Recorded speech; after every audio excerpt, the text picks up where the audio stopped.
Assalamu alaikum viewers and welcome back to my channel Study Law with Bushra.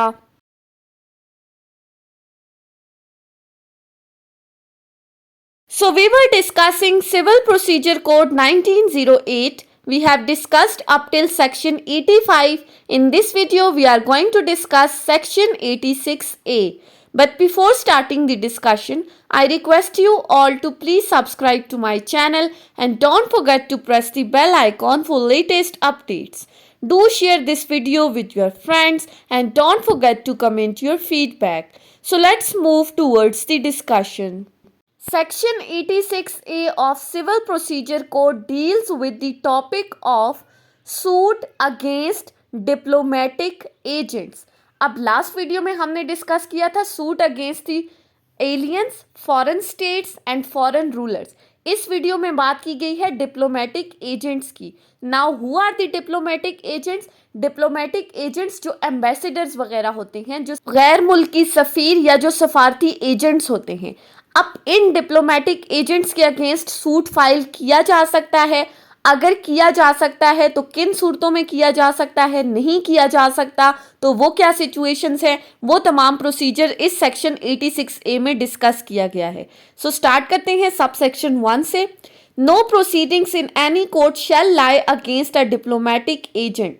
अब clause 1 के अंदर shall का word use करते हुए कंपल्सरी क्लॉज है, जनरल रूल बताया है कि आप डिप्लोमेटिक एजेंट्स के अगेंस्ट किसी भी कोर्ट में कोई भी सूट फाइल नहीं कर सकते. क्यों? क्योंकि इन डिप्लोमेटिक एजेंट्स को इम्यूनिटी हासिल होती है कि इनको प्रोसिक्यूट नहीं किया जा सकता. लेकिन हमने अभी तक लॉ में डिस्कस किया है that whenever there is a general rule there is an exception. और इस केस में भी हमें एक्सेप्शन बताई गई है कि कब आप इन डिप्लोमेटिक एजेंट्स के अगेंस्ट सूट फाइल कर सकते हैं. So first situation, any private immovable property situated in Pakistan held by him in his private capacity and not on behalf of sending state for the purpose of the mission. सबसे पहली बात कि अगर इस diplomatic agent की कोई private immovable property situate कर रही है पाकिस्तान के अंदर, अगर पाकिस्तान में उसने कोई इमूवेबल प्रॉपर्टी खरीदी है जो कि उसकी ज़ाती प्रॉपर्टी है, इस प्रॉपर्टी का उस स्टेट के साथ कोई ताल्लुक नहीं है जिस स्टेट को वो रिप्रेजेंट कर रहा है, उसका कोई कनेक्शन नहीं है इस प्रॉपर्टी के साथ, वो उसने अपनी प्राइवेट कैपेसिटी में ख़रीदी है, तो उस इमूवेबल प्रॉपर्टी से रिलेटेड उसके अगेंस्ट सूट फाइल किया जा सकता है, उसको प्रोसिक्यूट किया जा सकता है.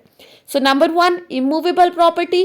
Secondly, a succession in which the diplomatic agent is involved as executor, administrator, hire or legates as a private person and not on behalf of the sending state. Second situation बताई गई है succession के matters में कि जहां पर वो diplomatic agent as executor, administrator, उनका वारिस बना है या लिगेट्स के तौर पर है, यानी कि अगर विल के थ्रू उसको कोई प्रॉपर्टी दी जा रही है, तो ऐसे सक्सेशन के मैटर्स में जहां पर वो प्राइवेट कैपेसिटी में उसको कोई प्रॉपर्टी मिल रही है एज एडमिनिस्ट्रेटर, हायर या एग्जीक्यूटर, जिसमें सेंडिंग स्टेट का, जिस स्टेट का वो सफ़ीर है उस स्टेट का कोई ताल्लुक नहीं है, तो फिर सक्सेशन के मैटर्स में उसको प्रोसिक्यूट किया जा सकता है. Thirdly, any professional or commercial activity exercised by diplomatic agents in Pakistan outside his official functions.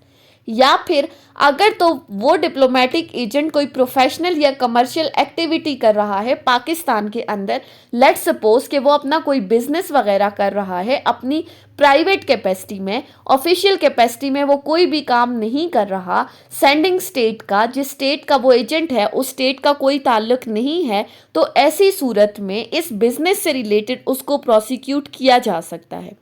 So first clause क्या कहती है कि ये 3 सिचुएशंस वो हैं जिनमें आप एक डिप्लोमेटिक एजेंट्स को सू कर सकते हो, उसके खिलाफ केस फाइल कर सकते हो. Clause 2, no measures of execution shall be taken in respect of diplomatic agent. अब क्लॉज 2 में कहा जा रहा है कि किसी भी डिक्री को एग्जीक्यूट कराने के लिए जो स्टेप्स लिए जाते हैं, जिसमें हमने कहा था कि आप जजमेंट डेटर को अरेस्ट कर सकते हो, अरेस्ट करके उसको डिटेन कर सकते हो, या अगर ज़रूरत पड़े तो उसकी प्रॉपर्टी को भी अटैच कर सकते हो।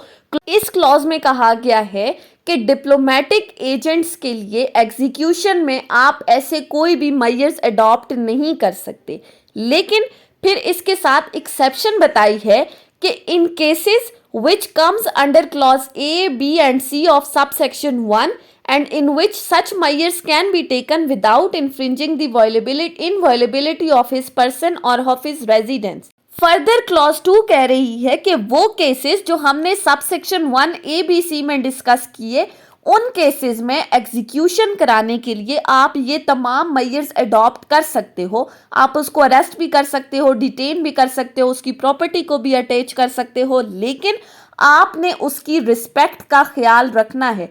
उसकी डिग्निटी को मद्देनज़र रखते हुए आपने एग्जीक्यूशन से रिलेटेड मेजर्स अडॉप्ट करने हैं। ऐसा नहीं है कि अगर आपने उसको अरेस्ट करना है तो आप उसके घर में जाकर हल्ला बोल दो, वहां पर आप शोर शराबा करना शुरू कर दो कि हम तो इसको अरेस्ट करने के लिए आए हैं। ऐसा नहीं है, बल्कि उसकी रिस्पेक्ट, उसकी डिग्निटी को मेंटेन करते हुए इन मेजर्स को अडॉप्ट करो, ताकि कंट्री के जो अफेयर्स हैं, जो डिप्लोमेटिक अफेयर्स हैं, उन पर किसी तरह का कोई भी इफेक्ट ना हो। सो सेकंड क्लॉज में भी जनरल रूल के साथ कुछ एक्सेप्शन बताई गई थी। उसके बाद आ जाते हैं क्लॉज 3 के ऊपर। क्लॉज 3 कहती है The initiation of any proceeding in a court by diplomatic agent shall preclude him from invoking immunity from jurisdiction under this section in respect of any counter claim directly connected with the principal claim. अब clause 3 में initiation of proceedings की बात की गई है कि अगर तो डिप्लोमेटिक एजेंट खुद इन प्रोसीडिंग्स को इनिशिएट कर रहा है, मतलब कि वो खुद किसी के खिलाफ कोई सूट फाइल कर रहा है, उसके अगेंस्ट सूट फाइल नहीं किया जा रहा, वो खुद किसी बंदे के खिलाफ सूट फाइल कर रहा है, वो खुद प्रोसिक्यूट करना चाह रहा है, तो ये प्रोसिक्यूशन उसकी इस इम्यूनिटी को ख़त्म नहीं करती कि अगर तो उसने किसी पर्सन के खिलाफ सूट फाइल किया है और वो पर्सन इन रिटर्न कोई काउंटर क्लेम कर देता है। अब काउंटर क्लेम क्या है? Claim on claim. एक पर्सन के क्लेम के ऊपर कोई दूसरा बंदा अपना क्लेम कर रहा है। लेट्स सपोज अगर एक बंदा कहता है कि इसने मेरे 5 लाख रुपए देने हैं, तो दूसरा कहता है हाँ ठीक है मैंने इसके 5 लाख देने हैं, लेकिन बदले में इसने भी मेरे 3 लाख रुपए देने हैं। सो ये क्या हुआ? क्लेम के ऊपर क्लेम, काउंटर क्लेम। तो जहां पर डिप्लोमेटिक एजेंट ने कोई सूट फाइल किया और उसी सूट के अंदर कोई काउंटर क्लेम आ गया सेकंड पार्टी की तरफ से, तो इसका मतलब ये नहीं है कि डिप्लोमेटिक एजेंट इम्यून है काउंटर क्लेम से। ये चीज उसकी इम्यूनिटी को खत्म कर देती है और डिप्लोमेटिक एजेंट ये नहीं कह सकता कि मुझे तो इम्यूनिटी हासिल है, ये पर्सन मेरे अगेंस्ट कोई काउंटर क्लेम नहीं कर सकता, कोई सूट फाइल नहीं कर सकता। यहां पर उसकी इम्यूनिटी खत्म हो जाएगी। उसके बाद है subsection 4, The immunity of diplomatic agent under subsection 1 or subsection 2 may be waived by sending state and any such waiver shall be express.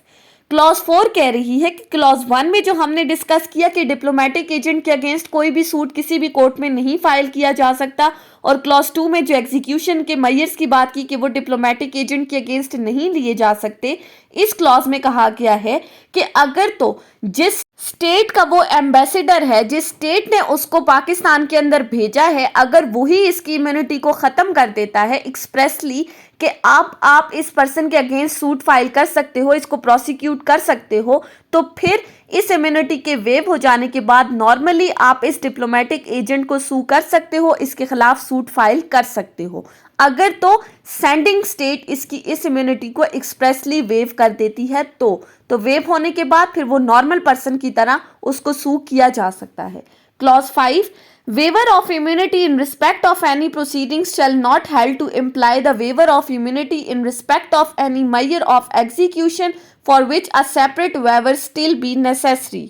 Clause 5 में कह रहे हैं कि जब सेंडिंग स्टेट उसकी इस इम्यूनिटी को वेव कर देती है कि आप इस पर्सन के अगेंस्ट सूट फाइल कर सकते हो, इसको प्रोसिक्यूट कर सकते हो, तो इसका मतलब ये नहीं है कि एग्जीक्यूशन में भी उसकी इम्यूनिटी को वेव कर दिया है, क्लॉज 5 कहते हैं कि एग्जीक्यूशन के लिए इम्यूनिटी को सेपरेटली वेव करना जरूरी है। शेल का वर्ड यूज हुआ है कि जनरली इम्यूनिटी को वेव करना कि इस बंदे को आप प्रोसिक्यूट कर सकते हो, उसके अगेंस्ट सूट फाइल कर सकते हो, वो चीज एग्जीक्यूशन पर अप्लाई नहीं होगी। एग्जीक्यूशन के लिए सेपरेटली इम्यूनिटी को वेव करना पड़ेगा। नेक्स्ट है क्लॉज 6।